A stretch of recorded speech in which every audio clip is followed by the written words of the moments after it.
closed skies. "Did you hear that?" "What?" Marina asked. "Wing beats." Shade looked back over his wing, sweeping the sky with his eyes in echo vision. Nothing. They'd finally reached the outskirts of the city, and Shade was exhausted. He couldn't believe how lucky they'd been.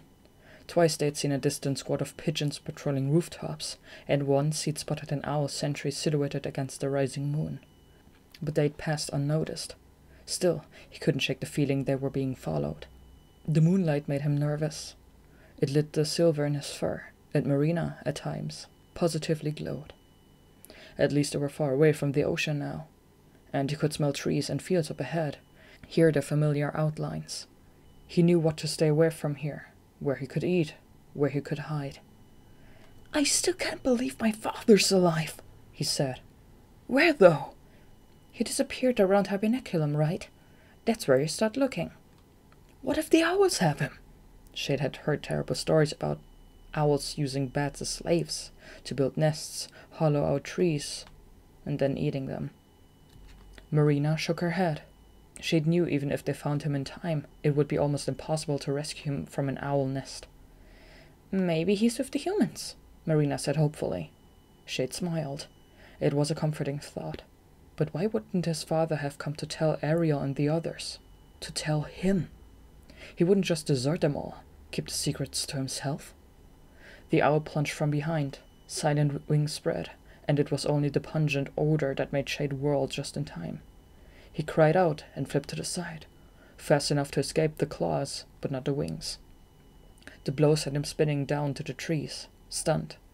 He hit a branch, the impact softened by dried leaves, and sunk his claws into the wood so he wouldn't slip off. Enormous eyes bored down on him. He scrambled to get out of the way as the owl battered the branch with its wings. He saw Marina hurl herself against the bird's back, and sink her claws and teeth into the dense feathers. The owl shrieked in fury, swiveled its immense head, and stabbed at Marina with its hooked beak. She jerked clear, and the owl slapped her off with its wing, and turned back to Shade. All he could see were those flat moon-like eyes, and then something big and dark struck the bird from the side, and clung. It was as if part of the midnight sky had torn loose and lashed down. The owl bellowed in agony. Shade saw powerful black wings, then claws, and a set of jaws opening and clamping down on the owl's neck. There was a horrible cracking noise. It was a bat. The bat opened his jaws and the owl slumped lifeless, its wings tangled in the branches. He looked at Shade. "Are you all right?" Shade nodded. "Thank you," he whispered, his throat dry. He felt extraordinarily small. This bat was at least 4 times his size, as if the stone gargoyles really had come to life. The similarity was unsettling. The face was more beast than bat, with a long snout, spattered with blood, large eyes, and a strange flared nose that spiked upward. A second huge bat, wings spanning at least 3 feet across, circled overhead. "My name's Goth," said the first bat. "And that," he said, with a dismissive flick of his head, "is my companion Throb. I'm Shade and—" He broke off and looked around in alarm. "Marina!" "I'm here," she said, fluttering over and glancing warily at Goth and Throb. "You okay, Shade?" "They saved my life," he said excitedly, turning to Goth. "You're from the city, aren't you? You're the ones who killed the pigeons." "How did you know that?" "Because they caught us," Marina said, "and wanted to know who you were." "Did they attack you?" Shade asked. The giant bat laughed. "Pigeons? No, we were hungry." He leaned over the body of the owl and ripped a hunk of flesh from its chest. Shade flinched in surprise. "You're not meat-eaters," Goth said with interest, after swallowing the owl flesh in one gulp. "No. You're welcome to try some." "No, thank you." The smell was repulsive, heavy with blood, and Shade saw Marina take a few steps away from the owl's body. "Where we come from, many are meat-eaters," Goth explained. "I'm sorry if it alarms you." "Where do you come from?" Marina asked. "The jungle. If it weren't for the humans, we'd be there now. We escaped just last night. Look." He pulled back his wing, and the thick black metal band around his forearm caught the moonlight.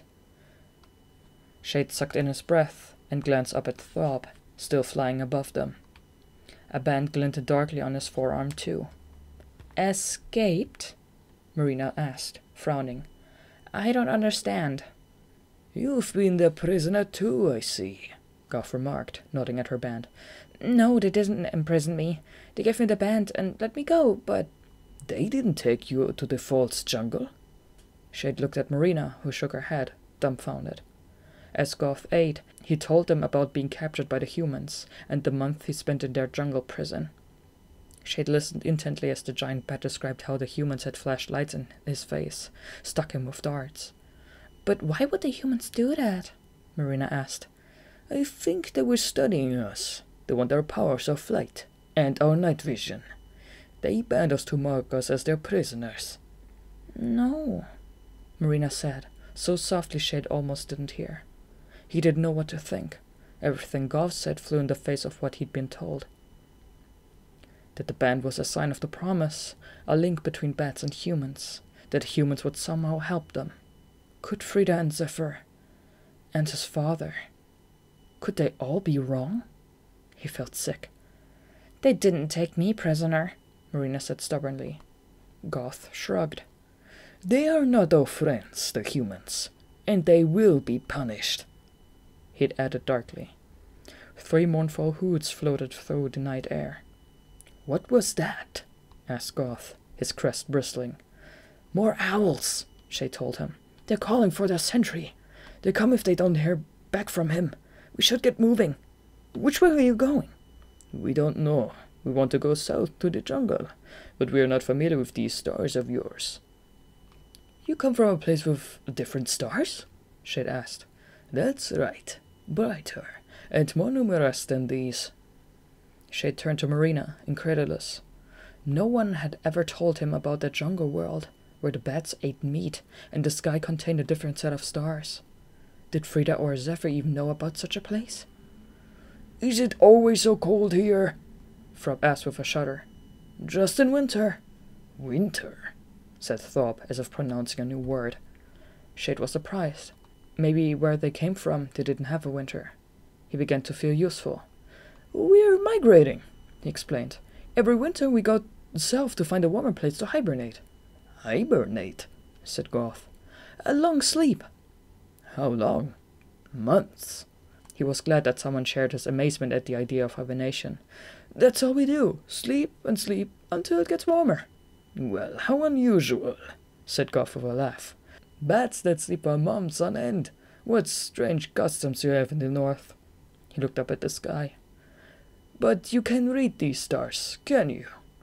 "We're going south too," Shade said, and then added impulsively, "Come with us. We're trying to catch up with my colony. I'm sure Frida could tell you how to get back to the jungle." Goff turned to him and smiled gratefully. "That's very generous of you." "I don't like them," Marina said. She and Shade were alone, hunting the riverbank for insects. Shade caught a snout beetle and cracked the shell. "Well, I feel a lot safer traveling with them." There was a strangled squeal from the forest floor, and they both saw Goth fly out of the trees with a rat thrashing in his jaws. "They're eating half the forest," Marina said. "It doesn't bother you they're meat eaters?" "They're from the jungle," he said impatiently. "Everything's different there. Probably why they're so big." He mumbled. It made sense, all that heavy meat. He wondered if he were too. He grimaced, remembering the pungent smell of owl. "What does it matter what they eat? We eat insects. They eat other animals. You expect me to be sad about that owl? There's a second owl that's wanted to eat me, and they were quite happy about it. And I've heard stories about how owls eat you, pulling out your insides while you're still alive." "Well, just remember, it's your 2 friends who got the skies closed down, and every time they kill something, a pigeon or an owl or a rat, the birds and beasts are going to want revenge. And that's bad news for us and any other bat out there." He knew she was right, and it made him angry. He thought of the rat Goth had just killed. He hoped Goth had been careful, picked a straggler. "Look, the owls started it, not us. They can't just close down the night skies." "I just don't like them," Marina said again. "I don't trust them." Remember what Zephyr said about meeting an unexpected ally? You think that's Goth? She rustled her wings. He also said that stuff about beware of metal under wings. Maybe that means Goth. You've got metal under your wings too. I thought of that already, believe me. You don't like what they say about the bands, do you? Do you? She demanded. No, but... What?